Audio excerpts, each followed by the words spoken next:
Thank you very much. Busy time, very busy time. And let me begin by, again, expressing our support, solidarity, and love for the people of our great country. We're fighting for you, and we're enduring all of this together. And we will soon prevail together, making a lot of progress. We appreciate all of the great assistance from the governors and people within the states. The relationships have been really very good. I spoke with Governor Cuomo. We're working very hard to get additional things to New York as quickly as possible. As you know, we took care of the hospital, including personnel, the 2,500 beds that we built just recently at Javits, including personnel. And we opened it up to COVID. And that's something that we also did in Louisiana, and we're doing it in Dallas. So we have a lot of not only hospitals being built, but now we're manning the hospitals because states are, in many cases, unable to get additional people to work. It's just an incredible situation. There's never been anything like this. One of the most important issues in battling this pandemic is coordinating the delivery of the crucial supplies throughout the nation based upon the most accurate information available. And we've got the best health care and disaster experts anywhere in the world, and everybody will tell you that. And we're dealing with big parts of the world and helping them also through this horrible situation. We're at 151, still 151 nations are going through it. We're working to ensure that the supplies are delivered where and when they're needed. In some cases, we're telling governors, we can't go there because we don't think you need it, and we think someplace else needs it. And pretty much so far, we've been right about that. And we'll continue to do it as it really gets. This will be probably the toughest week between this week and next week. And there'll be a lot of death, unfortunately, but a lot less death than if this wasn't done, but there will be death. We're looking for an obvious focus in the hardest hit regions.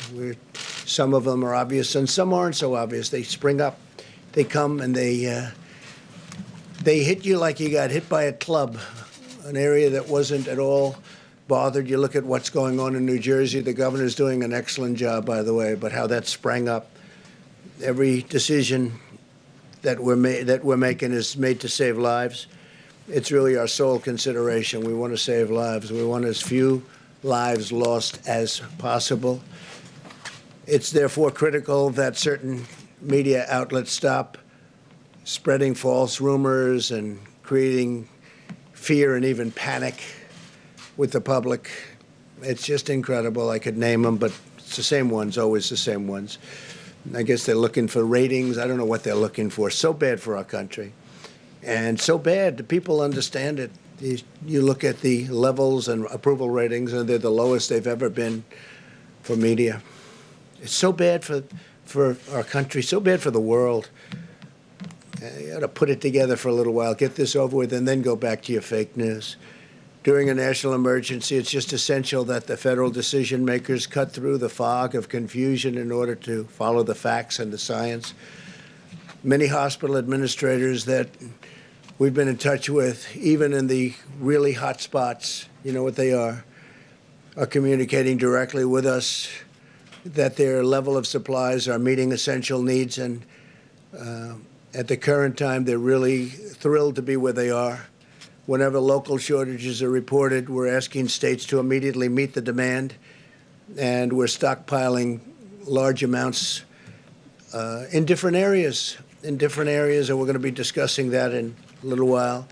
But we want distributions to be made on a fair basis. We have to take care of a large country, not just certain areas of the country.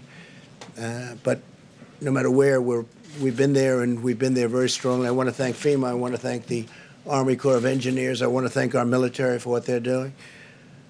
And we're going to be adding a tremendous amount of military to help supplement the states. Thousands of soldiers, thousands of medical workers, professionals, nurses, doctors.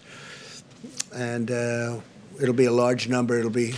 We'll be telling them over the next very short period where they're going. They're going into war. They're going into a battle that they've never really trained for. Nobody's trained for this. Nobody's seen this. I would say since 1917, which was the greatest of them all, the greatest of this type of battle, probably the greatest of them all, right? 1917, up to 100 million people were killed. In addition, we're working directly with hospitals and existing suppliers and distributors to ensure that those with the greatest need are prioritized. And that need changes. One day it's one state or one locale, one city, and then all of a sudden they're starting to do well. We had some very good reports coming out of the state of Washington, coming out of various parts of California. So areas that we were getting ready to really hit hard, we can now go to other areas. It looks like New York is going to be hit very hard.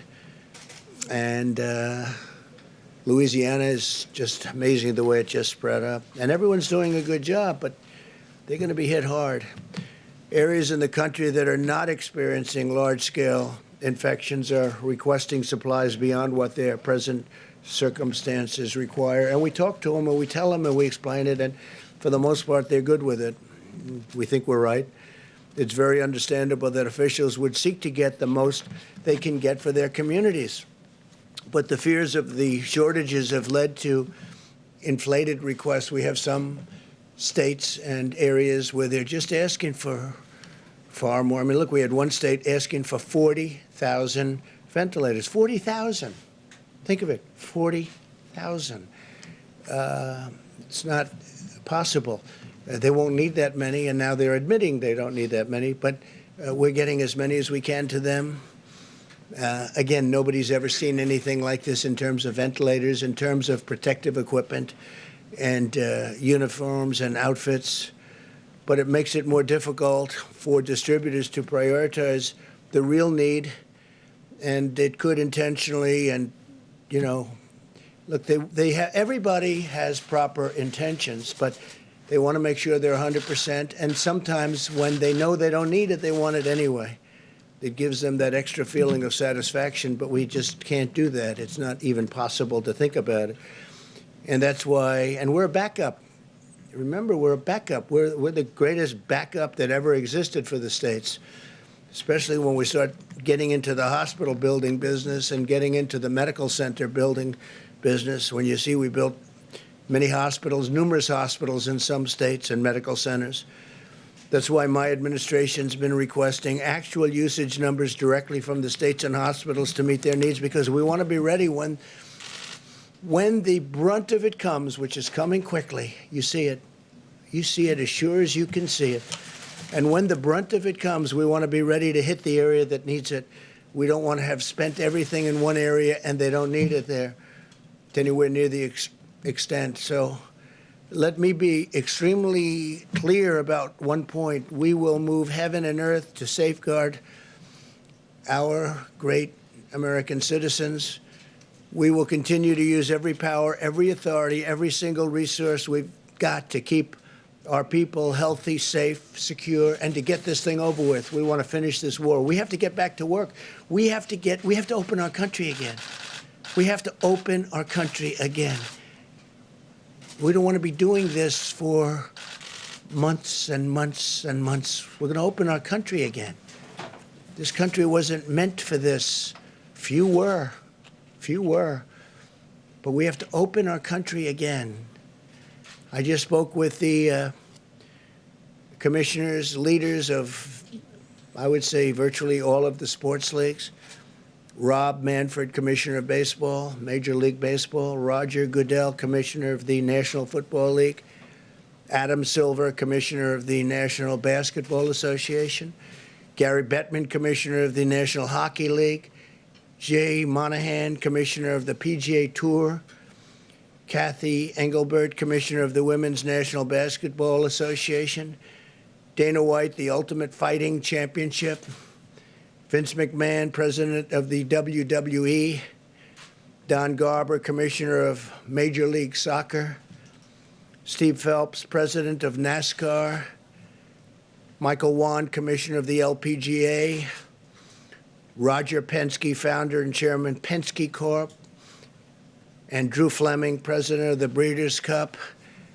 And there are a couple of others on, and these are all the great leaders of sport, and they want to get back. They got to get back.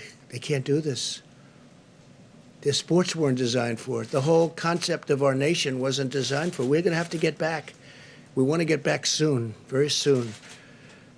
For example, and I have to say, we're using the Defense Production Act very powerfully. In some times directly, in many cases indirectly, just the threat of it's usually enough. But FEMA and HHS have ordered 180 million, think of that, 180 million. Who ever heard of 180 million N95 masks?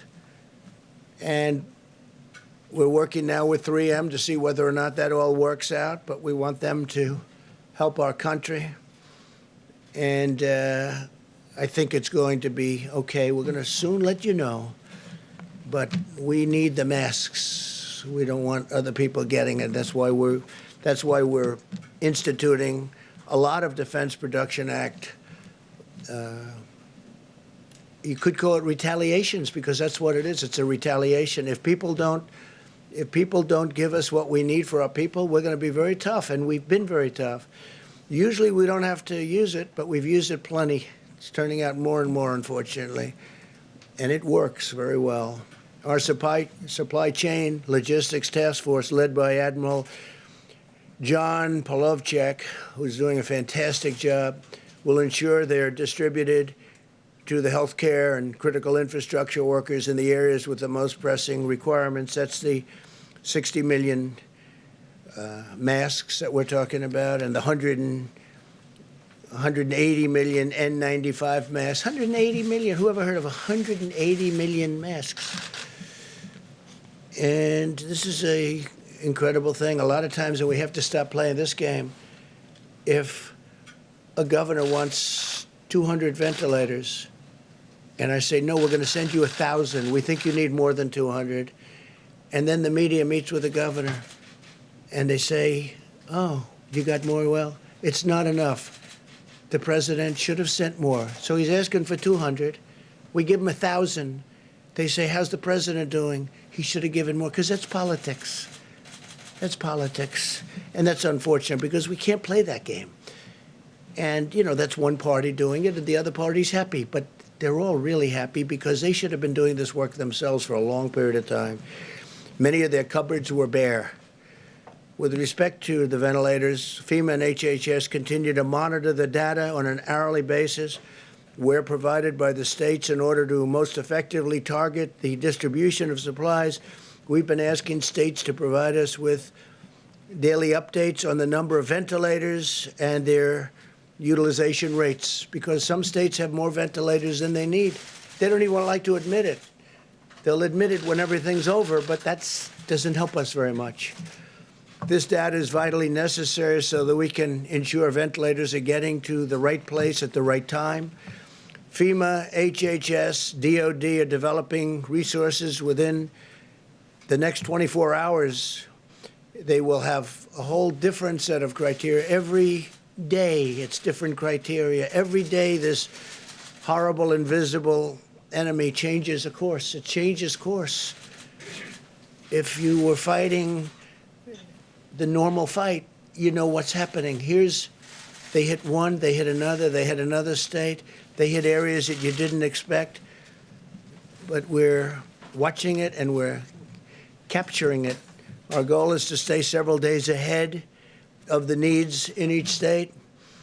But we can only do that if the cities and states utilize real-time local knowledge to provide timely and precise data about actual usage.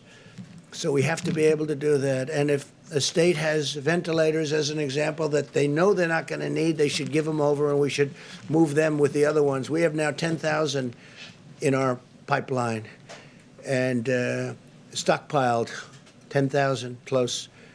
And we're moving some into New York, so we're going to need some additional. We're moving some into New York City and state separately, and we're bringing them to the point where they'll need them. I can also report that at my direction, 1,000 military personnel are deploying to New York City to assist where they're needed the most. That's the hottest of all the hot spots. New Jersey is right there. It's right next to it. And I don't know if that's overflow, but New Jersey's, it's a great state, and it's a crowded state also, where you have people on top of people. It's always tough, but we're bringing some of the ventilators. We got some for New Jersey just yesterday, and we're going to bring them some more, including doctors. We're getting doctors, nurses, respiratory specialists, and other support workers. These are from the military. We're taking people now out of our military. We've been doing it, but now we're doing it on a larger basis. And I want to thank Secretary of Defense Esper, who will detail some of what we're doing tomorrow and Monday. As the situation in Washington State continues to stabilize, we're returning a 300-bed federal medical station to a different location, so where we need it, and we appreciate that. They won't be needing it, and we appreciate them letting us know we're going to move it to a different location. It was already built. Many governors initially made large requests for federal support for their states in anticipation of a greater number of cases, but the residents of Washington State have done a really good job of following the federal distancing guidelines. They really have. I'm also pleased to report that Oregon will be spending and sending. They're spending a lot of money because they really did stockpile well, and they're also sending 140 ventilators directly to New York, which we appreciate. And I want to thank the Vice President for the great work he's doing every day dealing with our nation's governors. Mike Pence has been working day and night on this, and we want to get it over. He's got to get a little more sleep than he's getting. He hasn't been getting very much, I will tell you that.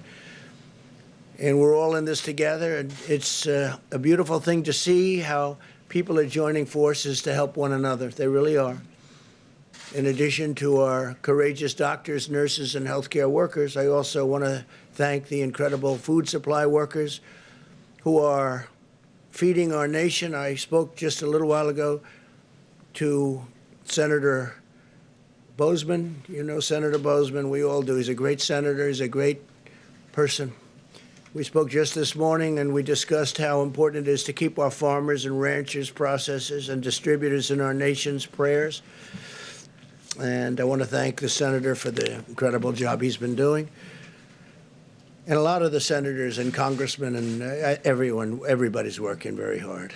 My administration is working very aggressively to pioneer new medical countermeasures to treat and prevent infection. Working on a lot of things. We must utilize our nation's scientific brilliance to vanquish the virus. We have to vanquish the virus as quickly as we can, because we have a lot of things happening in this country, and we have a great future, but we have to get back to work. This week, the FDA established the Coronavirus Treatment Accelerator Program, which is expediting the development of new antiviral and other therapies, and they're doing it on a very rapid basis. And I think we're having some very good results. We'll tell you about that. HHS continues to speed the development of therapies derived from human blood that have the potential to lessen the severity or shorten the length of the illness. And as you know, last Saturday, the FDA also gave emergency authorization for hydroxychloroquine. And the hydroxychloroquine is I hope it's going to be a very important answer. We're having some very good things happening with it, and we're going to be distributing it through the Strategic National Stockpile. It's going into the Strategic National Stockpile to treat certain patients, and we have millions and millions of doses of it, 29 million to be exact. In addition to that, we're making it, and we're also getting it from various other locations and countries. In one case, I called Prime Minister Modi of India this morning. They make large amounts of hydroxychloroquine, very large amounts, frankly. And I said, they had a hold because, you know, they have 1.5 billion people, and they think a lot of it. And I said I'd appreciate if they would release the amounts that we ordered, and they are giving it serious consideration. But they do India makes a lot of it.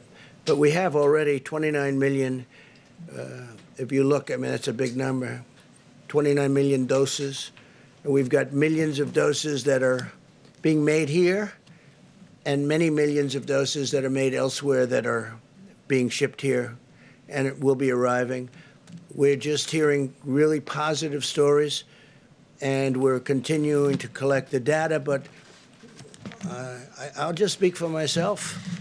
It's been out for a long time. It's a malaria drug. It's also a drug for lupus. And there's a study out that people with lupus aren't catching this horrible virus. They're not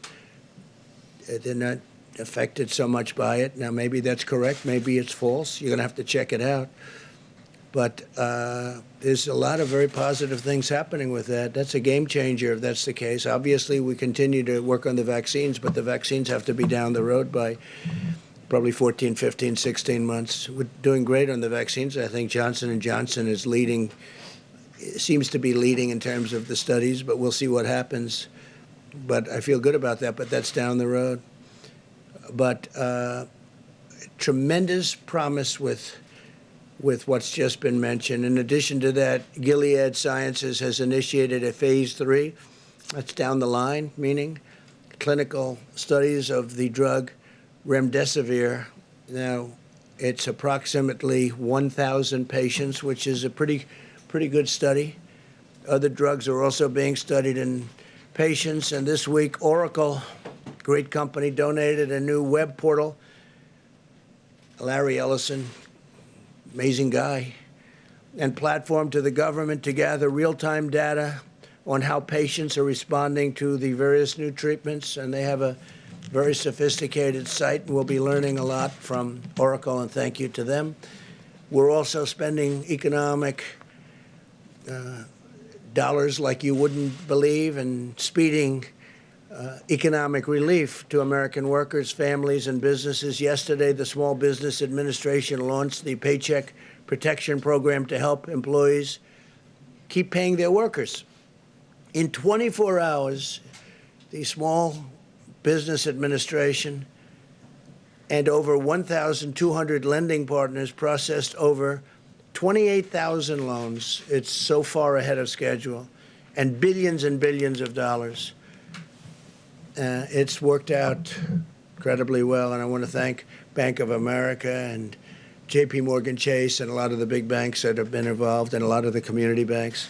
Community banks have really jumped on it, and it's so far going way ahead of schedule. The SBA also clarified that faith-based organizations, including houses of worship, are eligible for the Paycheck Protection Program. That's great, as well as the Economic Injury Disaster Loan Program that you're familiar with, on the same terms as every other applicant. If we run out of funding for the Employee Retention Program, I will immediately ask Congress for more money. This is money that's really going directly to the people that need it, the small businesses that need it, and the workers that need it. Finally, because when we open, we want to open strong with businesses that are going.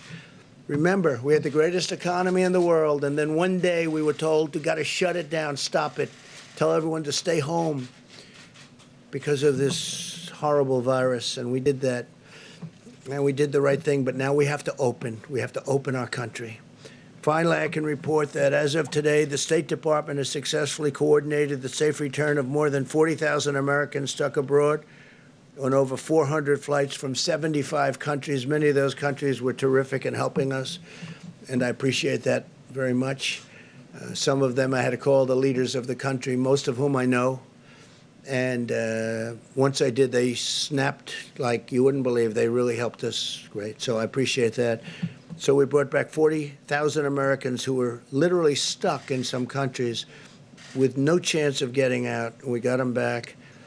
400 flights, 75 countries. Think of that. And those countries, in almost every instance, had a big problem with the virus. I want to thank the American people, most of all, for the selfless sacrifices that they're making for our nation. I know it's not pleasant, although some people have said they've gotten to know their family better, and they love their family more than ever. And that's a beautiful thing. They've actually gotten to know them. They were in the same house with their family for a long time. I guess it can also work the other way, perhaps, but we don't want to talk about that. And I want to encourage everyone to keep following our guidelines on slowing the spread. Sustaining this war effort is, and that's what it is a war effort, is the patriotic duty of every citizen. While we may be more physically distant for a time, we're closer together in the heart and in the spirit. And through this great national unity is happening. We're having a great unity developing that a lot of people didn't think would be possible to develop like this. And we will conquer the disease and restore our nation to its full and glorious might. We're doing really well, and I'm very proud of everybody out there. We're very proud of you. It's something that nobody could have ever projected. It's been over 100 years that a thing like this has happened. And the problem with this one is the contagion. It's so contagious. Nobody's ever seen anything like that, where it's so contagious. You can be feet away and just talking to somebody and catch it. You can catch it. You know how long it can live on surfaces. So things that nobody even thought of, the level of contagion. So we're getting there. We're going to make sure that it's over soon. And just keep going. It's not going to be long. And thank you very much. And with that, I'd like to ask Dr. Hahn to speak. And he's been doing yeoman's work at the FDA. Thank you very much, Doctor. Thank you. Thank you. Thank you, Mr. President. I'm going to speak about hydroxychloroquine and the efforts around that. Just to preface, I'd like to echo what the President said about the American people and the resiliency and the just terrific work. Mitigation is such an important part of our fight against the COVID-19 virus. Last week, as the President said, we issued an emergency use authorization to allow the donated hydroxychloroquine to come into the country and enter the general circulation. We are prioritizing this drug to come in for clinical trials, also into general use for physicians, because as you know, physicians, based upon their interaction with the patients, their assessment of the risks and benefits, can write a prescription for hydroxychloroquine if they think it's appropriate for the patient. Being a physician, we do this all the time, and that assessment needs to be done between a patient and a doctor. And then the third portion is we wanted to make sure that these drugs were in the circulation, in the supply chain, so that people who have them or need them for the other indications, lupus, rheumatoid arthritis, had them available. So that was the purpose of the emergency use authorization. One other thing I'd like to mention is that we on Friday stood up a formal convalescent plasma program. We have a great deal of enthusiasm for that. There are some reports that this is of benefit to patients in other countries who have had the COVID-19 virus. And what this means is taking plasma from patients who've had the virus and who have recovered and transferring the immunity, the immunoglobulins, if you will, the immunity from that person to someone who's sick. And we're hopefully expanding that across the country. The Red Cross is involved in that program, and I think it shows great promise. It needs to be studied like other things, but just like I said before, it provides hope. We don't want to provide false hope, but definitely hope. Thank you. Thank you very much, Mr. President. I'd like to just take a couple of moments to talk a little bit about the public health aspects and how it relates to what the President just said about the need for us to begin to at least think about returning to some degree of normality. And that has to do with what's going to be happening as we end this week and we go into next week. You will be seeing, and we should not be surprised because the kinetics of how this virus works is that we're going to be seeing that there are going to be deaths that are going to continue to go up. But as I mentioned to this group and to the general public multiple times, there really is a cascading of events where you have new cases, hospitalizations, intensive care, and deaths. So at the same time that we may be seeing an increase in deaths, we want to focus on the effect of mitigation is really the number of new cases. And that's what we're going to be thinking about and looking about. So we're going to pay close attention to that, and hopefully the kinds of mitigations that we're talking about are going to have the impact to allow us to begin to think about maybe changing a bit. So the question arises, is the mitigation working? So let's look historically and then just look at the reality of it. Clearly in the countries, China included, that have implemented since very strict kinds of programs of mitigation, clearly it works. In our own country, we've seen indication of that in Washington. Remember, Washington State was the first to get hit, but they put in a really good program of mitigation. And if you look at the charts that Dr. Berg showed the other day, they're still down there doing well. And the reason is, again, what I've said before, but I think it's worth reiterating, that we have two opposing forces here. The virus, which wants to do what the virus wants to do. Viruses transmit from people to people. When people are separated from each other, virus does not transmit. It doesn't go anywhere. And that's the reason why something as simple as the physical separation, because if you look at the Vice President's chart that he shows all the time here from this podium, every aspect of that ending the COVID outbreak in 30 days has some aspect of it of physical separation, whether that's avoiding crowds, whether that's staying 6 feet away from people, whether that's doing teleworking, all of it does that. That's our most important tool. We'll be talking about vaccines and drugs and things like that that will mitigate later. But this is what we really have to do. And I want to actually just plead, as I do multiple times from here, to the American public. You know, as sobering and as difficult as this is, what we are doing is making a difference. So we really need to continue to do that. I must tell you, I was just mentioning to the Vice President as we came in, last night when I wasn't here, I went out with my wife and actually did a little power walking down Massachusetts Avenue. For those who live in Washington know what I'm talking about. And we passed a couple of restaurants where people were getting takeout food. The restaurants were closed to people going in, but they were open to takeout. And I saw something that absolutely made me feel really, really good. They were separating themselves by at least 6 feet. In fact, some of the restaurants had little things on the floor that said, stand here and then stand there. And I think if we as a nation pull together to do that, hopefully when we keep coming back here at these press conferences, we'll be able to show you that that curve that we keep talking about is going in the right direction. And I'd be happy to answer questions later. Thank you. Thank you. Okay, please. You said earlier that the virus is springing up in areas you did not expect. Yesterday you said some states in the country are not in jeopardy. The fact that this is unpredictable, isn't that an argument for every state to have one of these stay-at-home I don't think so. Look, there are some states that you have great distance, natural distance, big land, few people, and they're in very good shape. And if there is a case, they can quarantine that person, or that person will be separated, will be brought to a hospital, a secure area. So you do have different cases as opposed to a New York or Los Angeles. Los Angeles is doing incredibly well, by the way. But areas where you have lots of people tight together, it's a big difference. So, no, they're different. There are many different cases. Please. Mr. President, you mentioned the military off the top. So 1,000 troops going to New York. And then are we expecting other mass deployments around the country? And then is it just the Army? Is it? No, not mass. Many of the places are really in great shape. They really have done a fantastic job. And we may add to the 1,000, but New York will be getting about 1,000 military people, nurses, doctors, lots of other people, because that's what they need. Yeah, and that's medical. No, medical military. Please. Sir, you tweeted earlier today that you liked the idea of a second coronavirus task force that was focused on reopening the economy. Thinking about it. So I was wondering if you were planning to go forward with that. Thinking about it, getting a group of people, and we have to open our country. You know, I had an expression, the cure can't be worse than the problem itself, right? I started by saying that. And I continue to say it. The cure cannot be worse than the problem itself. We got to get our country open.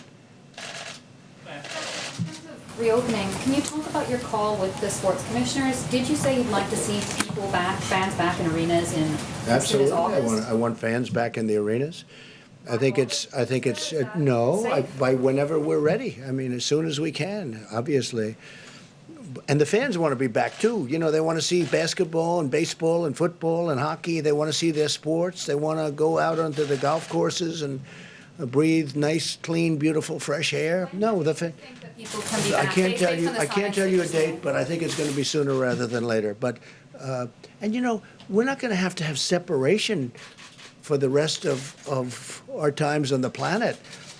We need it for this period of time, but eventually people are going to be able to occupy those seats in arenas next to each other, like we have for all of my life and all of your life. They want to sit next to each other at restaurants. They don't want to be, 6 feet away. And some restaurant man called up. He said, I'm worried because I have a small restaurant with not too many seats. I think he said 120. And he said, if I practice what this is, I'm down to 30 seats. I can't make it. I said, don't worry about it. That's for a short period of time. You'll be back to your number of seats. We can't do that. Otherwise, you're making everything. That means your stadium is half the size of what it was a month ago. No. They're going to be close together, but they're going to be breathing air that's not infected, that's not going to kill people. Please. Since you're not committing to pack the stadiums by August, what are your contingency Well, I'm not plans? committing to it. I'm not committing to it. We're going to see where we are. That'd be great if we could. But we're going to be back to good health soon, in my opinion. We're making a lot of progress. And we're making progress because, as Tony told the story about the restaurant and about how they were separated sort of automatically, people are doing that. People are doing that. They're staying in their homes. They don't want to go out. They're doing what they know is the right thing to do. It's not very complicated. It's in many ways it's a very beautiful thing to see. Yeah. Contingency plans for the Republican National Convention. We have no contingency plan. We're having the convention at the end of August, and we think by the end of August we'll be in good shape. We have no contingency. It's going to be in North Carolina, as you know, in Charlotte, and I think we're going to have a great convention. I notice. I think we had an opponent, but I almost didn't know who it was. He got 0.00001% of the vote. But I heard he dropped out 3 or 4 weeks ago. I'm not sure. Maybe you could tell me. That's the kind of opponent I had. And hopefully we have another one just like that in Joe. Mr. President, this weekend lawmakers are working on the next round of relief packages. What was not in the stimulus package that you signed last week that you would like to see in phase 4? Well, I think we're going to need more money for the small businesses. It's been working out so well. It's been so efficient. The banks have been doing an incredible job. I think we're going to need more money there. I think, we'll see. But based on the first couple of days, it's been incredible. I think that restaurants and entertainment, that would include sports leagues, all forms of entertainment, go back to the original, where they get tax deductibility for what they're doing, and for people come in and buy tickets or go out for meals, and corporations can then send people into these restaurants who are going to have a hard time otherwise opening, in my opinion, and that could be the same for the sports leagues. So we want to see for entertainment and for restaurants deductibility so that corporations can take a deduction. They'll send their executives, they'll send people there, and they get a deduction. That is something that will really bring life back to the restaurants. I think make them hotter than before. They used to have it. And when they ended it, it was really never the same. It was never the same. Yeah, please. Mr. President, you just said that you want to see as few lives lost as possible in this pandemic. That's right. But there are still 8 governors, all Republicans, who have refused to issue these statewide stay-at-home orders. Your own experts, including Dr. Fauci, have said stay-at-home orders are the most effective way to stop the spread of this virus. So why not do everything possible and urge Tennessee those just governors did it. right Yeah. now Yeah. to do that? We have a thing called the Constitution, which I cherish, number one. Number two, those governors, I know every one of them, they're doing a great job. They're being very, very successful in what they're doing. And as you know, I want the governors to be running things now. In some cases, we'll supersede. But in this case, it's not. Do you think they should? I'm not asking if you I think it ordered them to, depends. but- It depends on the individual state that you're talking about. But they're doing very well, and they're doing a magnificent job in running their Well, states. South Carolina has 1,700 cases right now of coronavirus. Utah has 1,255. I mean, are these not states that you think should have No, those I think they're stay-at-home doing a orders in great place? job. Well, that's a very small number relative to population. It's larger than some states that do have stay-at-home orders Okay, already in that's place. it's up to the. If I saw something wrong, if I saw a massive breakout, of which that's not, I would come down very hard. But Isn't the key in this pandemic getting ahead of those numbers, though? no, not in that case, but in the case, I know the states you're talking about. By the way, I think you're up to 92% is covered. 92% of the country is covered. And from a constitutional standpoint, they made the difference. They called the shots. Yes, Jeff, go ahead. Mr. President, just a question about messaging. You and the others here are saying people need to continue following the mitigation efforts, but you're also saying again, the cure must not be worse than the problem. Which is it? No, I'm just saying we have to get this country open, Jeff. It has to get open. This country was not designed to be closed. So we have the greatest we've ever had, and then we're paying people to stay home? Think of it. We're paying people not to go to work. How about that? How does that play? I understand that. And they want to go to work, by the way. They don't want money. This country is great. But we're paying people. We have to get back to work. That's what I'm saying. Go ahead, please. Mr. President, this is off topic. It's about the announcement from last night. It's a yes or no question. Not that we expect the answer to be yes or no. But wasn't Michael Atkinson doing the job of the Inspector General of the intelligence community, the job he was supposed to do when he simply took the whistleblower complaint to Congress that what hadn't been taken previously? Wasn't he doing the job that he was supposed to do, that American taxpayers were paying him to do? And why did you decide to terminate? I thought he did a terrible job. Absolutely terrible. He took a whistleblower report, which turned out to be a fake report. It was fake. It was totally wrong. It was about my conversation with the president of Ukraine. He took a fake report and he brought it to Congress with an emergency, okay? Not a big Trump fan, that I can tell you. Instead of saying, and we offered this to him, no, we will take the conversation where fortunately we had a transcript. If we didn't have a transcript with the kind of deception and dishonesty that were practiced by the Democrats, I might not be standing here right now, okay? Fortunately, we had a transcript, and it was a perfect transcript because even the lieutenant colonel admitted it was correct. Okay, wait a minute. You asked a question. So he took this whistleblower, and I keep saying, where's the whistleblower, right? And why was the whistleblower allowed to do this? Why was he allowed to be, you call it fraudulent or incorrect transcript? So we offered this IG. I don't know him. I don't think I ever met him. He never even came in to see me. How can you do that without seeing the person? He never came in to see me, never requested to see me. He took this terrible, inaccurate whistleblower report, right? And he brought it to Congress. We offered to have him see my exact conversation. It was all about the conversation, by the way. That was the whole thing. It was about the conversation, right? And then after he saw it, he must have said, wow, because as I've said it many times, and it drives you people crazy, it was a perfect conversation. So instead of going and saying, gee, this is a terrible thing he said about the president's conversation. Well, it was a fraud. I didn't say that. And by the way, you have the whistleblower. Where's the informer, right? And here's another question. Remember, before I gave the transcript, in other words, before I revealed the real conversation, where's the second whistleblower? Remember the second wait. There was going to be a second whistleblower. But after I gave the conversation, he just went away. He miraculously went away. Where's the informer? Because there was going to be this informer. Maybe Schiff was the informer. You ever think of that? He's a corrupt guy. He's a corrupt politician. So listen, I say this. Where's the informer? Remember, the informer was coming forward. But I gave. Because, see, I did one thing that surprised everybody. This gentleman right here said, boy, that was a shocker. I revealed the conversation. I got approval from Ukraine because I didn't want to do it without their approval. And they said, absolutely, you did nothing wrong. By the way, President of Ukraine, foreign minister, said he did nothing wrong. And over that, with 196-0 vote by the Republicans, not one dissenting Republican vote, dishonest Democrats impeached a president of the United States. That man is a disgrace to IGs. All right, let's go next, please. He's a total disgrace.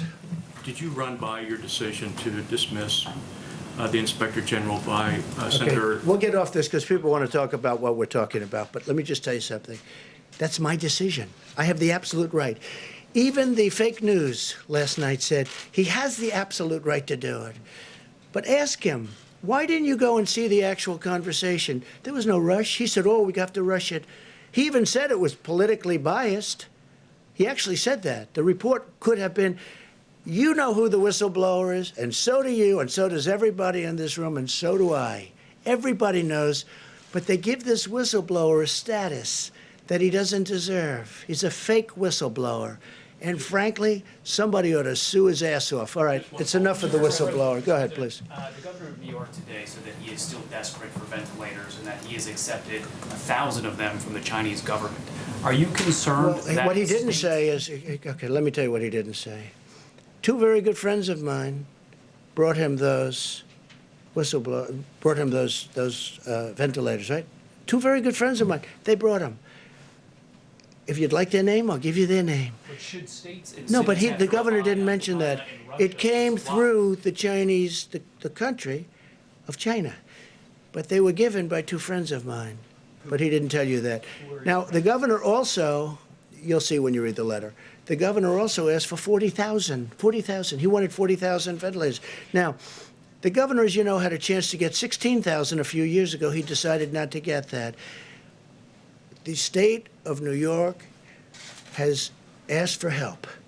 I've given him 4 hospitals, 4 medical centers. Then I gave him an additional hospital.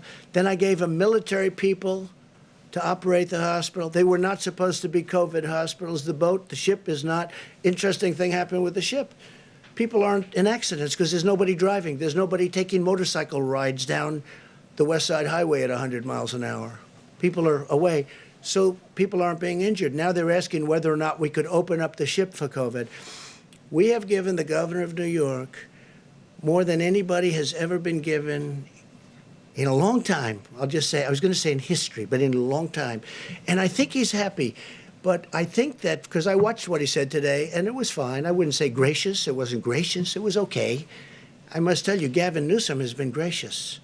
Los Angeles, California, the job we've done, and all of California. Why does that matter if they're gracious or not gracious? If It they doesn't need matter. supplies? It doesn't matter. But I think when we've given as much as we've given to New York, somebody should say nice. I'll tell you who's been very nice. Mayor de Blasio has been very nice. He understands what we've given him. We brought him some more ventilators, too, yesterday. But nobody has been given like New York. And I think, I know he appreciates it. He just can't quite get the words out, but that's okay. When he says that he needs 40,000, Mr. President. Please, go ahead. Let me come back to Dr. Fauci's comments on... To which one? Dr. Fauci's Yeah. comments on mitigation. On the reproductive value of the virus, the WHO had it at, I think, 2 to 2.6. Others had it a percentage point or 2 higher. Do we have a new number now based on those mitigation techniques? Have we managed to bring it down? Well, Deb, I think maybe you should answer that, right? Dr. Birx, please. Yeah, sure. Go ahead. You know, it's an excellent question, and it's why all of the modelers, and I really want to thank them again, they're reevaluating all of their models in light of the level of the impact of the mitigation. Remember, none of us had really been through this before. So when we modeled school closures and distancing and staying at home and all of these pieces, that had never really come into the model before. They're working on that very diligently now. Of course, just to be clear, we won't know how valid the models are until we move all the way through the epidemic. What we're triangulating right now, and instead of working on R0, we're looking at testing and triangulating testing, test positive cases, hospitalizations, ICUs, and the whole, and of course, the recoveries, because that's also very important to us. I think it's very important that the American people know that there are equal number of states with less than 5% positives despite high levels of testing. So there are states that are mitigating and making this work. There are also the states that you know of, the 18 states that have the larger outbreaks, and we're watching them very carefully, triangulating for them all of the information to ensure that clients who come to the hospital are cared for. And then there's states in the middle that we're trying to figure out, are they changing or not? Each of those states And each of those epidemics within those states may have a different R value. And that is what we're trying to figure out. And it's very variable on each of these factors. But the bottom line is, and I think going into this weekend, it's really important for the American people to know this. Spain and Italy are moving through this. They are seeing their number of cases drop. They're seeing the number of people in hospitals drop. We are about, on our models and on the actual data, about 12 days behind them. At the same time, we see in the United States really good case studies of the impact at Washington State, of California, and then a series of smaller states where we're trying to learn from them how to do surveillance. And with these new HHS, Abbott ID Now kits, and I just want to thank Admiral Giroir for getting them out, being able to look at testing in a more comprehensive way so we can be doing surveillance and mitigation simultaneously so we can answer that very question. It's going to be very difficult to answer at this moment across the United States because each metro cluster is on a different pathway as they move through the epidemic. And I think we just really ought to emphasize through, because we see Italy, we see Spain moving through. And we hope to be in that same position. At the same time, as the president said, he's concerned about every single person that is succumbing to this virus. We all are. And that's why we're making sure that in this triangulation, they're tracking minute by minute. When we say FEMA and HHS is tracking minute by minute the ventilator, hospital, and ICU bed need, that's exactly what's happening. And also being flexible and responsive. To have DOD take 1,000 healthcare providers out of their medical corps is a very big deal. I was in the medical corps for 29 years. We never did that. So this is saying we respect and understand the importance and value of the American lives and doing that. But the R values will be variable by state. Can I just follow up? A week ago, we were talking about a county by county. Before I do that, you had breaking news last night. You know that, you saw that, where I think the probable presidential candidate for the Democrats will be Joe Biden. And he agreed that I was correct when I stopped people from China very early, very, very early, from coming into our country. And Dr. Fauci said that was a very big moment because it would be a much different picture we have right now had we allowed thousands and thousands of people from a specific area, I don't have to go into it, from China, to come in highly infected. It would have been a very different thing. The other thing, so I appreciate the fact that he did, because I was called xenophobic, racist. I was called many things when I did that very early. And I got a lot of credit for it in the Federalist, because the Federalist covered the whole journey. And they said Trump was, I didn't speak to the author, respected author. They said Trump was right at every single move. And on top of that, he was going through a fake impeachment, a hoax. I was going through a hoax when I made the decision. And that does take a little time, and certainly a little thinking time. But I appreciated the fact that Joe Biden announced last night that he now agrees that I was correct. You saw the report come out that I was correct when I stopped people from China coming in at a very early date. President, can we talk about the Captain Crozier of the USS Roosevelt? Which one? What? Captain Crozier, who was removed as the commander of the USS Roosevelt. I don't know if you saw the videos of sailors cheering for him as he left. Our reporting shows that some sailors have said that they are worried to re-enlist because they are not convinced that commanders are taking care of their health and taking care of them. No. What do you say to them? Well, I don't know much about it. I can only tell you this. Here we have one of the greatest ships in the world, nuclear aircraft carrier, incredible ship with thousands and thousands of people. And you had about 120 that were infected. Now, I guess the captain stopped in Vietnam and people got off in Vietnam. Perhaps you don't do that in the middle of a pandemic or something that looked like it was going to be. You know, history would say you don't necessarily stop and let your sailors get off, number one. But more importantly, he wrote a letter. The letter was a 5-page letter from a captain. And the letter was all over the place. That's not appropriate. I don't think that's appropriate. And these are tough people. These are tough, strong people. I thought it looked terrible, to be honest with you. Now, they made their decision. I didn't make the decision. Secretary of Defense was involved, and a lot of people were involved. I thought it was terrible what he did. To write a letter? I mean, this isn't a class on literature. This is a captain of a massive ship that's nuclear powered. And he shouldn't be talking that way in a letter. He could call and ask and suggest. But he stopped in Vietnam. A lot of people got off the boat. They came back and they had infection. And I thought it was inappropriate for the captain of a ship to do. I don't want to comment as to whether or not, but I agree with their decision 100%. In the back, please. Joe Biden actually just attacked you in a tweet. I don't know if you have seen it. He just what? Attacked you. He just said. Well, he didn't write anything. Look, he has people, he has professionals from the Democrats Mr. President, let writing. me just read what he said. He said Donald Trump is not responsible for the coronavirus, but he is responsible for failing to prepare our nation to respond to it. How do you respond to that, sir? He didn't write that. That was done by a Democrat operative. He doesn't write. He's probably not even watching right now. And if he is, he doesn't understand what he's watching. But just so you understand, it was very nice what they wrote out. I don't know, they released it at a strange time, sort of a strange time to release something like that. But he admitted I was right. And if you read the Federalist story, which most of you won't, because you don't want to, but you'd learn something, because if you go, it goes through a chart, times. I was early. Dr. Fauci, I don't think he's changed his mind, but he said it was a very important step when we stopped China from coming in from the specific area that was heavily infected. We'd have a whole different thing right now. So I don't really know what Joe Biden said. I don't really care. And again, I see every once in a while I'll say something, I'll make a speech, and then it'll be critiqued, and I'll get this beautiful, brilliant critique. Joe Biden didn't write that. Joe Biden didn't write that. He wished he did, but he didn't. Go ahead, please. Back.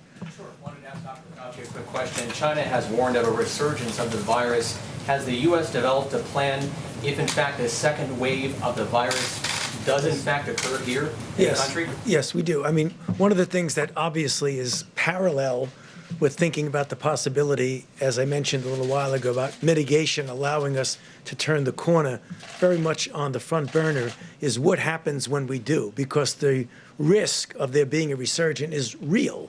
So what we need to do, and I believe I said this before, but it's worth repeating, that what we need to have in place, and we will have that in place, is that as you then pull back, you have to have the capability of, in a very pristine, precise way, do the kind of containment when you do see it. Because remember, when you get to mitigation, containment takes the back seat because you're just struggling to mitigate. But when you get it down, you need to make sure it doesn't resurge. So that will require the ability to test, to identify, to isolate, and to do contact tracing. That's what we have to have in place, and hopefully we will at the time that we then pull back. Dr. President, question for Dr. Ott from the FDA. You mentioned the plasma, sir. So these are this plasma that people that were infected that have now either recovered or they're doing well enough, and then they're transferring it to, is it family members? Can you walk us through that's working, and is it kind of like a case-by-case basis in certain hospitals? What are the results from that? I just was not familiar with that. So this is a situation where someone who's recovered from the virus, doesn't have the virus in their system at all, you can take plasma, and this is a pretty routine procedure. You can actually donate a couple times a week, a couple times a month, frankly, and give that plasma. That plasma contains the proteins in the blood that have the antibodies against the virus. You can take that, process it, and then give it to someone who's ill. And so that allows you to transfer that immunity. It doesn't have to be matched by family or anything like that. Since last Tuesday, the Tuesday before last, we've allowed academic centers and other laboratories and hospitals around the country to do this on a compassionate use basis. What we did was we pulled this together in what's called an expanded access program and run it through the Red Cross because they've got the greatest system and capacity for doing this. And this allows us to scale up so that when people get sick, we can actually have these donated plasma packs given to the patients who are sick. So do people need to be donating plasma now? So obviously some of us don't know if we've had it or recovered. What should people be doing? So we've started with the Red Cross in this program. We made an announcement yesterday. We are planning to actually scale that up, and we'll have more information this week because we want to make sure we have the systems in place. It's a superb question. Thanks, sir. Jeff, go ahead. Mr. President, can you clarify the situation with 3M right now? Germany said that it was an act of piracy, that 200,000 masks were apparently diverted from Thailand to the United States instead of to Berlin. Is that a miscommunication? Did that actually happen? And should 3M be fulfilling contracts for We're very masks to other disappointed in 3M. They should be taking care of our country, and they can sell to others, but they should be taking care of our country. The people that have dealt with them have dealt successfully with many companies over the last month. They don't like the way 3M has treated our country. They don't, frankly, like the representatives of 3M. And no act of you said piracy, right? Piracy? For German. There's been no act of piracy. No, there's been no act of piracy. It's the opposite. 3M has not treated our country well. And if they do, great. And if they don't, they're going to have a hell of a price to pay. Okay? I say it that way. And I watched him on television on something talking about how this is so hard to believe, so hard to fathom. They ought to get their act together, because I got involved and I looked at what happened, and they have not, 3M has not treated our country well. Just clarify about that German order. Go ahead, please. Was that diverted, sir, or was that not? We'll get you the information. Can I ask for Dr. Fauci? I was wondering about what you're seeing as far as lupus patients in regards to coronavirus. I know the president mentioned this earlier, but what does the medicine say? What is the question? Is that what is the incidence of coronavirus? If you have lupus, do you have a greater chance of getting coronavirus? There's right now, this is being looked at in a natural history study. We don't have any definitive information to be able to make any comment on that. It's an obvious good question, because it might be a way for us to get some interesting and potentially important data as to the role of those medications. But that's something that is now being looked at, but we don't have any data to be able to say anything definitively. And I hope they use the hydroxychloroquine, and they can also do it with Z-Pak, subject to your doctor's approval and all of that.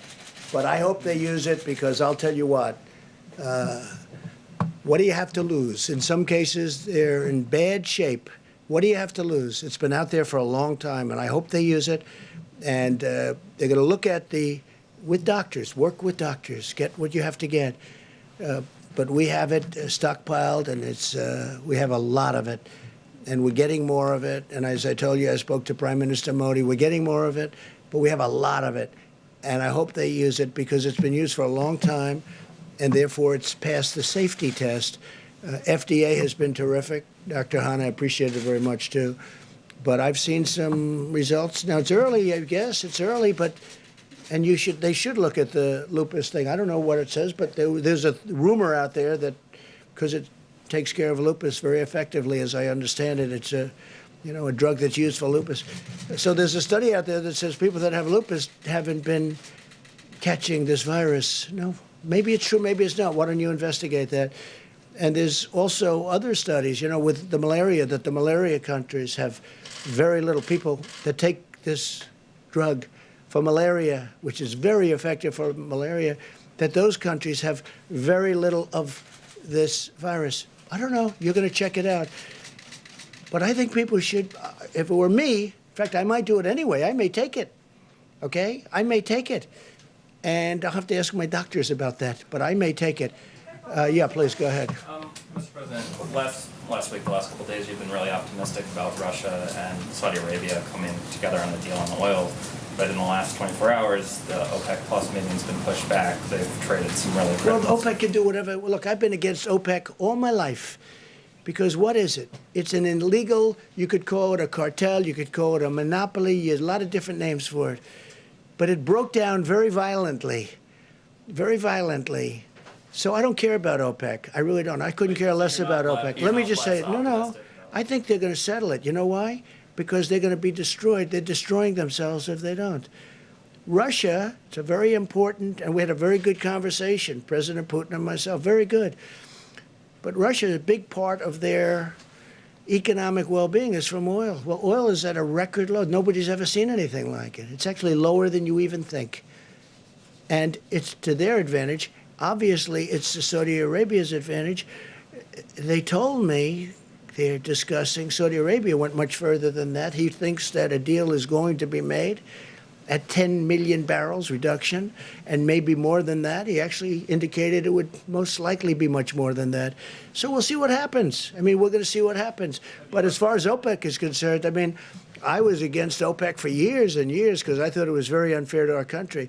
The beautiful thing is we have built one of the great, one of the things we've done is created so much we produce. We're the #1 producer in the world right now. I don't like it for a different reason, because it's going to hurt a lot of jobs in our country, this price. It's going to hurt a lot of jobs. Now, with all of that being said, people are going to be paying 90 cents a gallon. Did you ever hear of that? What's that, 1952 or something? All right? So from that standpoint, but you know what? I am a big believer in our great energy business, and we're going to take care of our energy business. And if I have to do tariffs on oil coming from outside, or if I have to do something to protect our thousands and tens of thousands of energy workers and our great companies that produce all these jobs, I'll do whatever I have to do. Okay? Yeah, ma'am, go ahead. Yeah. You tweeted a little while ago about how sad it is for kids they don't have Little League right now.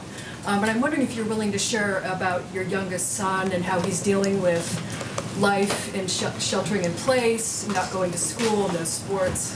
Well, he's a good athlete, and he loves soccer, and he's like everyone else. I mean, everything's shut down. He's in his room. He's happy, but he's not as happy as he could be. He'd like to be playing sports, Barron. And let's see what happens. But we have to get back. We have to get back. Remember that. We have to get back, and we have to get back soon. Okay? On the jobs reports numbers. Do you guys ever stop? Do you want to keep going for a little while? Huh? I mean, do you ever stop? How many times you ask? And in many cases, it's the same. Actually, a lot of good questions. Go ahead. But keep going, yes? Yes, sir. So you're not going to blame me that I kept it going too long? People said, oh, he kept it. Every time you'll ask it. No, I mean, no, it's amazing. Tony, every hand went up. I thought we've gone through the I think every single hand went up the last time. You know what it shows you? It shows you that you love what you do. Go ahead. We do love what we do. You do. No, you do. And some of you do it well. Not all of you. Go ahead. I'm not looking at you, by the way. So we did get the jobs reports numbers yesterday. Obviously, that's kind of a small portion because it's only the first half of March.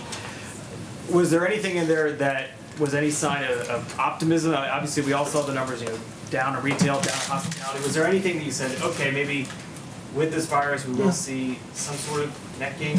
Look, the job numbers are what they are. We asked everybody to go home, don't work. So the numbers are going to be, astronomical. We understand that. I understood that. I know somebody said the numbers are meaningless, and then they took that to mean, oh, jobs don't mean anything. And it was just another fake news story. It wasn't me that said it, by the way. It was a very smart person. But they meant it by saying it really is what, that's why I answer your question very carefully. The numbers are what they are. We know the numbers were going to be massive because we told everybody to go home and lock your door, essentially, right? Don't come to work. You can't come to work. Don't go outside. Don't breathe. Don't do anything. We got to open up our country. But I know that it's coming back. And in my opinion, it will come back very strong. There's a tremendous energy. There's a tremendous demand. And some good things have happened. I mean, I don't know. There's one habit that, as you know, most of you, a lot of you have covered me a long time before I did this. I was never a big believer in shaking hands. But I decided if you don't shake hands, you're not going to be winning a lot of contests. Right now, I'm not sure you have to shake hands anymore. A couple of people have told me, Deborah, you told me, that if we didn't shake hands, the incidence of flu's a big deal also. And that flu might be cut down in half. Who knew that shaking hands was such a bad thing? I felt it. I mean, I always felt it. And, I was never to a point where I can't shake somebody's hand. I knew people like that too, but there weren't too many of them. But when I ran for office, all of a sudden I'm shaking hundreds of hands. And if I don't, I wouldn't even be standing here. But I think that's a custom that maybe people don't have to. We have to get close together. We have to sit together at the stadiums. We have to sit next to each other and wrestle. All that stuff is going to happen. But I think the concept of shaking hands maybe is something that's going to be a little bit from the past. let's see what happens. Maybe they'll go right back to shaking hands. My last question today, how about that? Good. Is there anything you want people to do to show their support, especially we have two doctors up there, to show their support for the medical community? Is there something that, we've seen people clapping when nurses leave, I've seen Well, people we've make- seen a lot of that. You might say something there.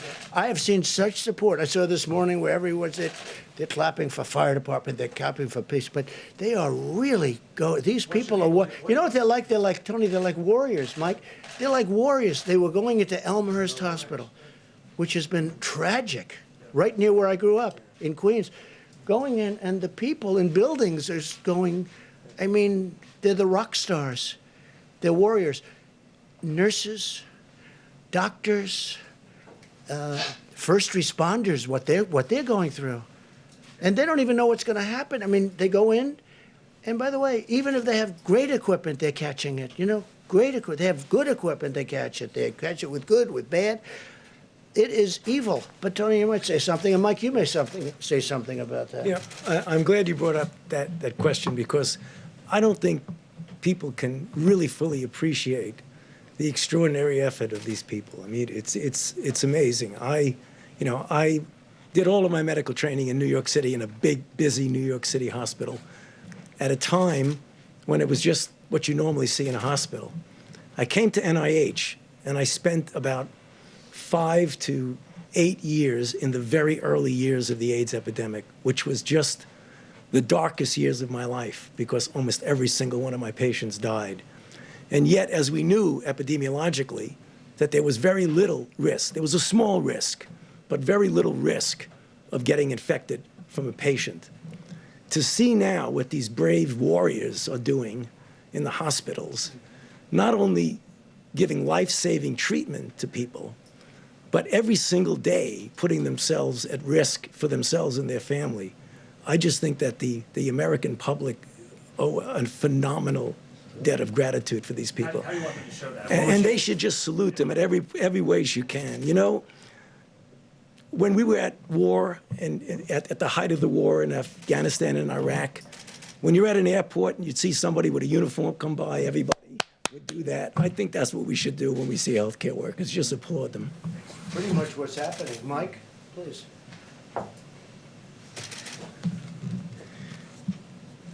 The stories are incredibly moving about what healthcare workers are doing every day. It's not just that they're going back into the hospital. In places like New York and New Jersey, earlier than that in Washington State and California, where this first began. It's not just that they're providing care to people, but because of the nature of how contagious the coronavirus is, they're also supplementing for family. I mean, that's what gets to me. When I hear the stories that, understandably, in nursing homes and in hospitals, they're restricting visitors, then they should, to prevent the spread of the virus, to be brought into the hospital or to be brought out. And so to hear the stories of healthcare workers who are holding up an iPhone while someone who's critically ill with the coronavirus may well be saying their last goodbyes to their family, and then to be there in those moments. I mean, our healthcare workers they're not just doctors and nurses today, they're supplementing for family, for people all across the country. And I just think, tomorrow's Palm Sunday. It's Holy Week in the great Christian tradition. And I have people ask me from time to time, send me an email or on the many conference calls that we have, they said, what can we be praying about?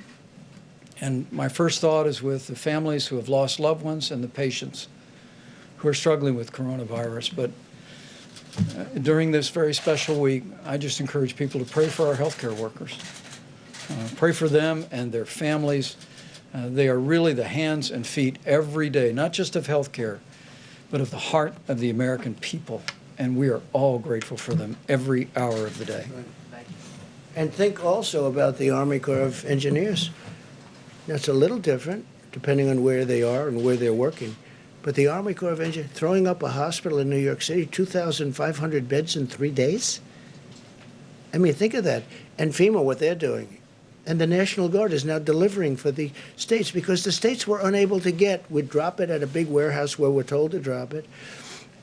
And the states were unable, some of the states were unable to bring it from the warehouse to the site. So we got the National Guard to become a delivery service, if you can believe it, and they would bring it. And some of those sites were dangerous sites. They were very dangerous sites. Think of that. It's been amazing. It's been amazing. I just think, I've never seen anything like it. I'm so proud of this country. And really, it's a world problem. And some countries in the world are just handling it so well. You know, again, I keep saying it's 151. That was as of 2-3 days ago. It's probably more. Some people said they didn't know there were that many countries. That's how big this is.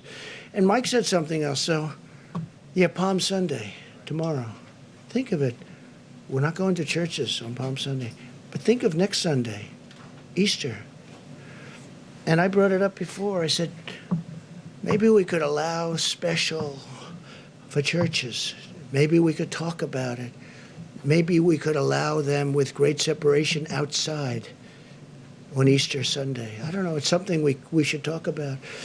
But somebody did say that, well, then you're sort of opening it up to that little, you know, do we want to take a chance on doing that when we've been doing so well? But Easter Sunday, Palm Sunday, I'm going to be watching tomorrow live from Riverside, California, great church.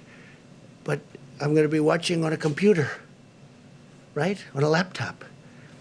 I think on Easter, maybe I'll be watching from a laptop as opposed. So how sad is it that we have Easter Palm and Easter Sunday, and people are watching on laptops and computers? It's sad. But the job that this whole country has done is amazing. But I'll say this, our medical professionals, what they've done, because they walk into those hospitals, you see them putting on their gear, and they're putting it on as they're walking through the front doors. And some of those people are going to die. They're going to die. You know, it's like incredible. And we can say what we want, Tony and Deb, about young and medium-aged, and there are plenty of those people dying too. You know, it generally hits the older people where they have problems. It hits young people too, and it hits middle-aged people too. But these people are walking into hospitals, and I watch. I think it's incredible. And they're putting their outfit. They're getting it, and they're going in. They're going. It's like a war. Again, there's never been anything so contagious as this.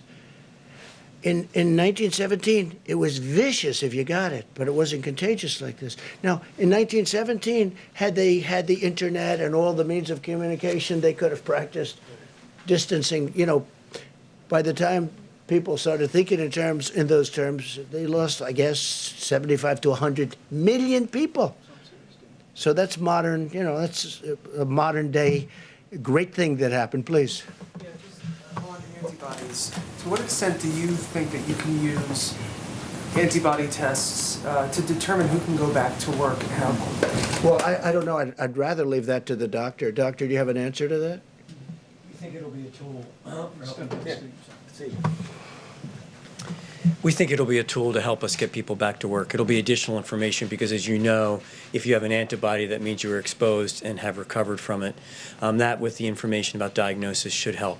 But how quickly can you scale up this testing to determine on a large scale how many people can go back to work and have these antibodies? So as you know, a couple weeks ago, we provided a great deal of regulatory flexibility around this. A lot of great developers have been working on this. Dr. Birx put a call out to the academic labs around the country to do this, and we've been working very closely with a number of manufacturers. So we think that it can be scaled up relatively quickly. Okay, Mr. President. Mr. President, a question for Dr. Fauci. In a recent interview, you had said that you knew the 15-day guidance would not be enough. I wanted to ask your confidence level about the 30-day guidance and whether it'll be enough. You know, it's tough to talk about levels of confidence, but I can tell you one thing that I feel strongly, that if we do in a very proactive way what I said in my opening comments, and people literally across the country as a baseline have that physical separation. And as we've mentioned up here, there'll be varying degrees of that depending upon whether you're in New York City or you're in a place that's less. But every place, everybody should be doing some degree of this physical separation. If we do that, again, I have confidence that what we will see is the turning around of the curve. Whether or not it'll be all the way down where we want, it's impossible to say. I would be foolish to say that. But the one thing I am confident in, so let's take this to the bank, that mitigation works. So it does. We've seen it in other countries. We've seen it in our own country. And that's the reason why I keep coming up at every chance I get to plead with the American people to please take a look at those guidelines that the Vice President keeps putting up with his chart, because every single one of those points has something to do with physical separation. And mitigation does work. But again, we're not going to destroy our country. We have to get back. Because, you know, at a certain point, you'll lose more people this way through all of the problems caused than you will with what we're doing right now. What we're doing right now, I think it's going to be very successful.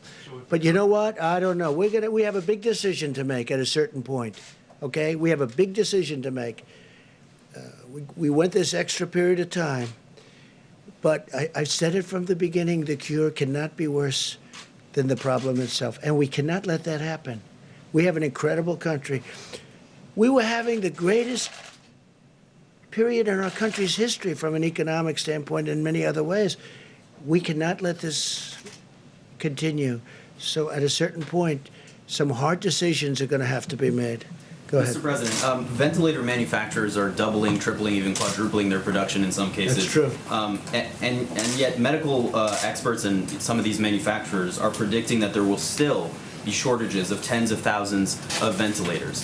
Is it time for you to level with the American public that there likely will be shortages of ventilators in some cases? Could be. I mean, it could be you have shortages, and it could also be that you have some that have way overestimated the number of ventilators they need. We think that, you know, we have a good amount ready to move. I mean, literally, like an army. They're ready to move to any hotspot. But some of the ones that you're talking about, always a nasty question from CNN, but some of the ones, yeah, because I think that, frankly, you know, because you know what, you've asked that question about 10 times over the course of about a month. Look, we're mobilized and ready to go. We have a lot of ventilators ready to go. And if we had given them all out, we wouldn't. And you would be overstocked in many areas. What we're doing is we have a very good plan to take from some areas, even though we have the 10 or almost the 10,000, we're also taking from areas that won't be as badly hit as today we think they will be. There will be some areas hit harder than we think, and there's nothing that Deborah or Tony or any of these professionals can do about it. This thing moves in a lot of ways. But what we're going to do is we are going to have, and you look at us compared to a lot of other countries, we're in much better shape. But these professionals have done an amazing job. Now, over the next week and 2 weeks, it's going to be a very, very deadly period, unfortunately. But we're going to make it so that we lose as few lives as possible. And I think we're going to be successful. I think we already are successful in that regard. When you look at that graph and you see all of the bumps, if you want to call it, at a very low level, and you see a couple at a higher level, they were tough. But you see all of those levels. You know, when you look at, and when you hear about Italy, and then you hear about France, and then you hear about, you know, what we have is we have many Italys all over. They're like countries. California is a country. New York is a country. If you look at them from the standpoint of what we're talking about, we have many, like, country spots. Some are hot spots, and there's nothing we're going to do about it. One of the biggest surprises is Louisiana, because it started off so good, and then all of a sudden it shot up like a rocket. But we are going to try and have ventilators wherever we possibly can. Jeff, go ahead. Despite the Herculean effort of some of these companies to ramp up production as fast as possible, it still won't be enough. Well, New York wanted 40,000 ventilators, okay? 40,000. Think of what 40,000 is. It's like cars. It's a big project. It's an expensive product. I mean, some of them are $50,000 a piece. I saw one the other day, $55,000. That was before they start playing the games with supply and demand, okay? Some are very, very you call them luxury, some are not. But frankly, these are very expensive products. These are very high-tech projects and products, and they take a period of time. We have thousands of them being built right now. Some will be ready. And we're going to have extra, and we'll keep them at hospitals. But a lot of hospitals, a lot of states had the chance of getting ventilators, and they turned those ventilators down so they could spend their money at something else. And in a way, I understand that, because who thinks a thing like this? It's not a knock. If I'm told, like perhaps New York, you can spend $1 billion on ventilators and get 16,000 or a massive number of ventilators that they've been offered over the years, or you can build a new bridge or road or something. I mean, I understand how that works. I'm not blaming anybody. I'm just saying a lot of the states had chances of stockpiling a lot of ventilators. They didn't do it, and I think we're doing a very good job in helping them out. Please, Jeff. And it's a very fair question. I understand that question very well. Yeah. Follow up on what you and the others have been saying today about it being a deadly week or two coming. Can you give us a sense, or perhaps Dr. Birx, of what that means numerically? I'd like to ask also, I'd like to say, we know pretty much the line of attack. We know the numbers. The numbers are the numbers. They seem to be checking out, unfortunately, or in some cases, they're on the low side, which we're very happy. We want to keep them on the very low side, and that's where we're headed. And I think that's maybe where we're headed. But I'd like to ask maybe you and Tony, where is the week or the number of days of greatest attack? What will be our worst day, if that's possible to determine? I think that's what you're asking, right? And how many deaths exactly are you expecting? So as you can look in the places that are the most difficult hit right now, the Detroit area, the New York area, the Louisiana area, and we are doing it by the counties in those states, because there are, mostly it's metro areas and the bedroom communities around those metro areas, because people went to work and got exposed and came home and exposed other. If you look out in New York now, you see that it's in Long Island and it's out in Suffolk County and Nassau County. All of those counties, Wayne and Oakland, they're all on the upside of their curve of mortality. So when you get to the peak, you come down the other side. And when will that peak be? So by the predictions that are in that healthdata.org, they're predicting in those 3 hotspots, all of them hitting together in the next 6 to 7 days. And are you thinking tens of thousands of deaths in that period of time? You can go to the website. It's variable. Each one of those communities is different, but you know where New York is, how much their mortality has been, and what we're seeing today are the people who were infected 2 or 3 weeks ago. If mitigation in New York worked, and we believe it is working, the cases are going to start to go down, but the mortality will be a lag behind that because of the comorbidities and other conditions. So that's why all of the predictions are that this next week, and I think we said this last Sunday when we talked about the charts, and it's difficult to do, and we tried to prepare the American people to understand that you have to, as much as you go up, you have to come down the other side, because coming down is a reflection of the cases that were coming in before. Would you rather not say a number? I'd rather not say a number, but the numbers are available if you go to the website. I mean, you can see that there's several hundreds per day in New York. And I think Governor Cuomo has talked about that increasing still into the 500, 600, 700 range a day. So, that's very concerning to us. We, again, applaud the healthcare workers who are doing every single thing humanly possible to save more lives. And we are ensuring on a ventilator by ventilator, day by day, to get them there so that we can say and we can be there when they need it. Because we are supposed to be that group that comes in after all of the resources are exhausted. And we really applaud what Oregon did. And we really applaud what the governor is doing about moving between the states, between the different counties, to bring them to New York, because that's what's needed today.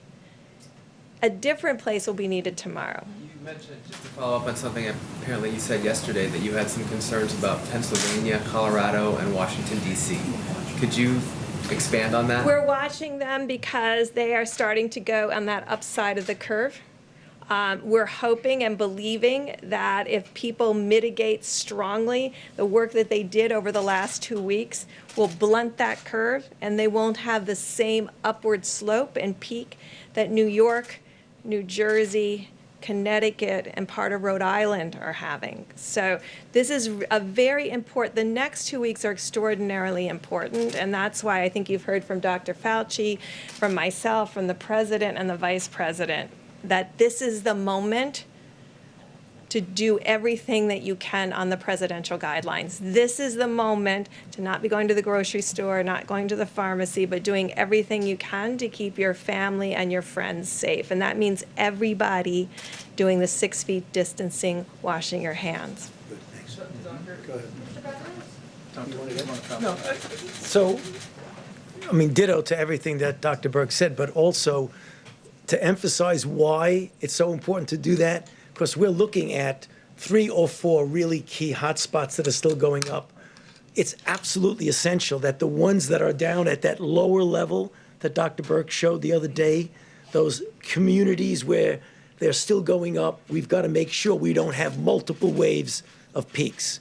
That's going to be the answer to the question of when we can start pulling back.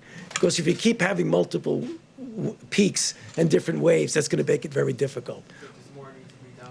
We put your foot on the, no, exactly what I said just before, and I keep repeating. Just make sure everybody does at least the minimal amount of that physical separation. Because the virus has no place to go if you're physically separated. And one of the reasons that I keep talking about hydroxychloroquine is that the question that nobody ever asks, and the question that I most hate the answer to, is what happens if you do have a ventilator? What are your chances? And I just hope that hydroxychloroquine wins, coupled with perhaps the Z-Pack, as we call it, dependent totally on your doctors and the doctors there. Because you know the answer to that question. If you do have the ventilator, you know the answer to that question. And I hate giving the answer. So I don't want to get them there. I don't want to get them there. There's a possibility. And I say it. What do you have to lose? I'll say it again. What do you have to lose? Take it. I really think they should take it. But it's their choice. And it's their doctor's choice or the doctors in the hospital. But hydroxychloroquine, try it if you'd like. The other thing, if you have a heart condition, I understand, probably you stay away from the Z-Pack. But that's an antibiotic. It can clean out the lungs. The lungs are a point of attack for this horrible virus. But when you have a ventilator, don't ask the answer because I hate it. If you have it and it's working beautifully, I don't like the answer because it's not a very high percentage. So I want to keep them out of ventilators. I want to keep them, if this drug works, it will be not a game changer because that's not a nice enough term. It will be wonderful. It'll be so beautiful. It'll be a gift from heaven if it works. Because when people go into those ventilators, you know the answers, I know the answers, and I'm glad you don't write about it. Mike, please. Well, you've heard from the experts what our task force has heard, that it's going to be a difficult week for the American people. You will see testing increased around the country, and so cases are going to continue to rise across America. And before I give a few facts relevant to an earlier question about ventilators, let me add my voice to what the President just said and what all the physicians who've spoken has said. Even though we see the losses rising in the days ahead, do not be discouraged. because there is evidence across the country that Americans have been putting the social distancing and mitigation into practice, and it is making a difference. We are seeing it in the new cases that are being reported. Because remember, families that experience loss up to this day and in the next week have a loved one who contracted the coronavirus, in most cases more than 2 weeks ago. In many cases before social distancing and mitigation efforts were put into effect.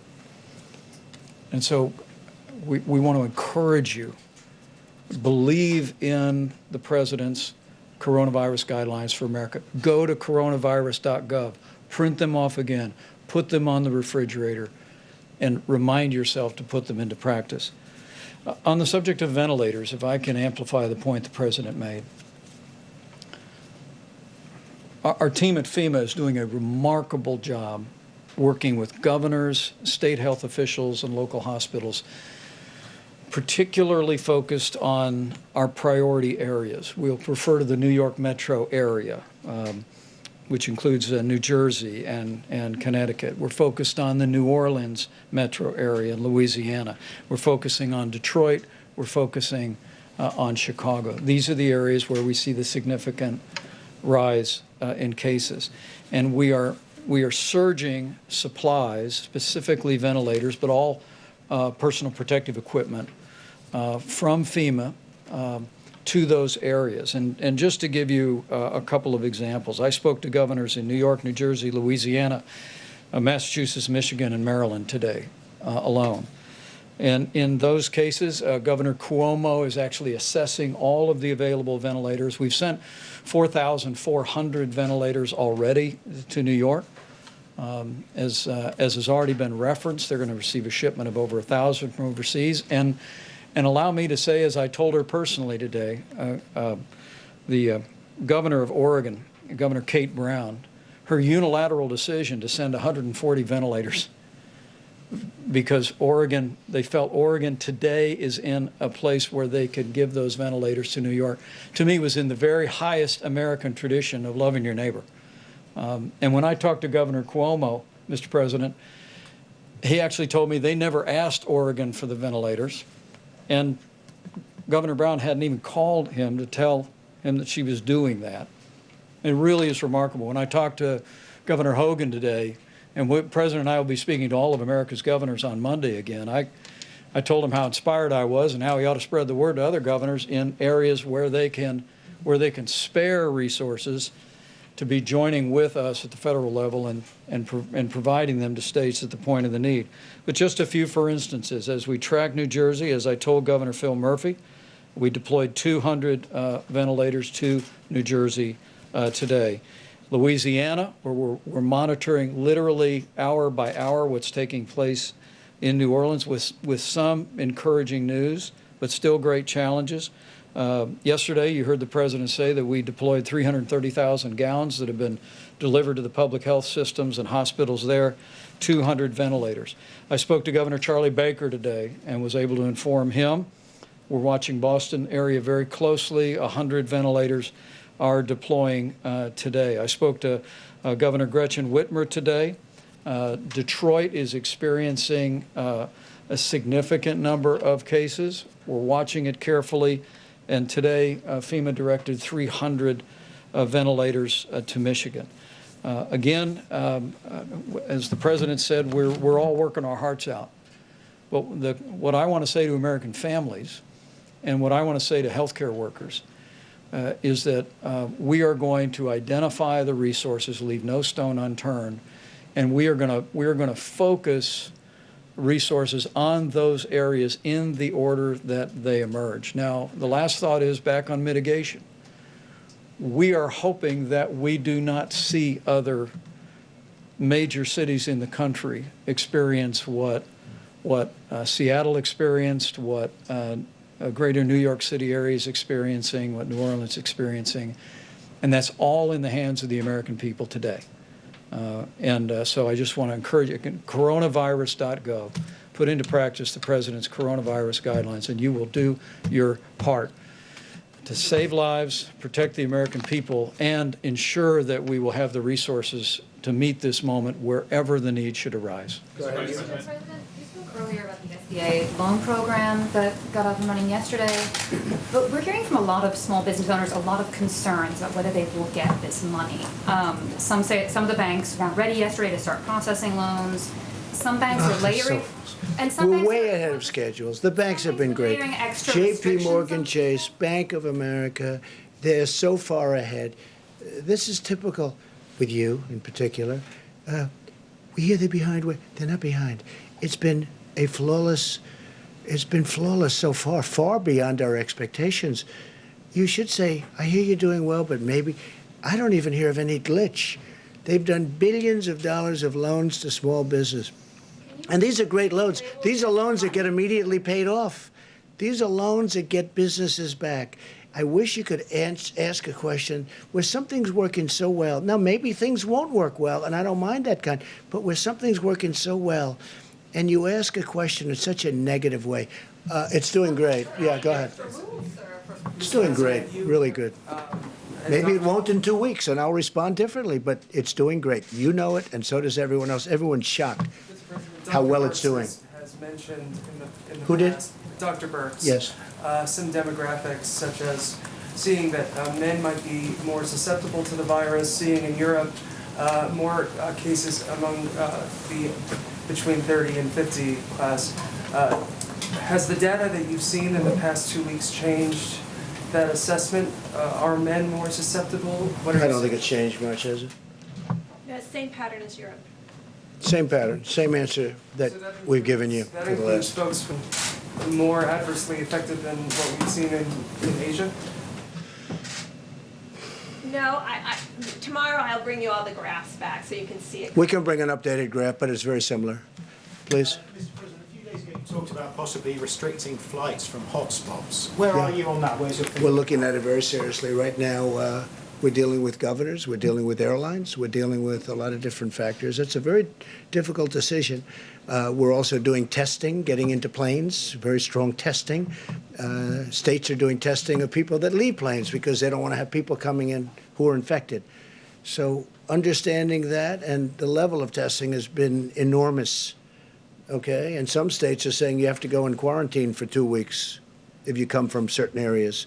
So knowing that, we're working with the governors. Mr. President, what kind of test, when you say testing, do you mean domestic travel or people coming in from outside the country? Both. Some states are doing, when they land, they're doing very strong, very powerful testing. Please, go ahead. Some airlines, sir, and they say they don't know what you're talking about. Okay, well, then you'll check up again. One last question on ventilators. Governments are doing it too, our government. Go ahead. One last question on ventilators. The governor of New York said that he received donation in ventilators from Jack Ma of Alibaba, which I think is your friend. Would you call on the business community to donate ventilators, not necessarily to New York, but other states like Louisiana? No, Jack Ma is a friend of mine, and he's made it very possible to get about 1,000 ventilators from China. But that was from him and my other friend. It was really a gift, and we appreciate it very much. It was very nice of them. All right, I think we've had enough. We'll be seeing you very soon, and I'm sure that you know that all of us are going to be working very hard. We're working very hard. We are really coming up into a time that's going to be very horrendous, probably a time like we haven't seen in this country, wouldn't you say? I mean, I don't think we've seen a time like this in the country, and we're getting to that point where it's going to really be some very bad numbers. We want to keep those numbers a lot lower than they would have been, and we will do that. We have tremendous talent working. We have tremendous people, and that includes governors. That includes everybody. Everybody's working. But unfortunately, we're getting to that time when the numbers are going to peak, and it's not going to be a good-looking situation.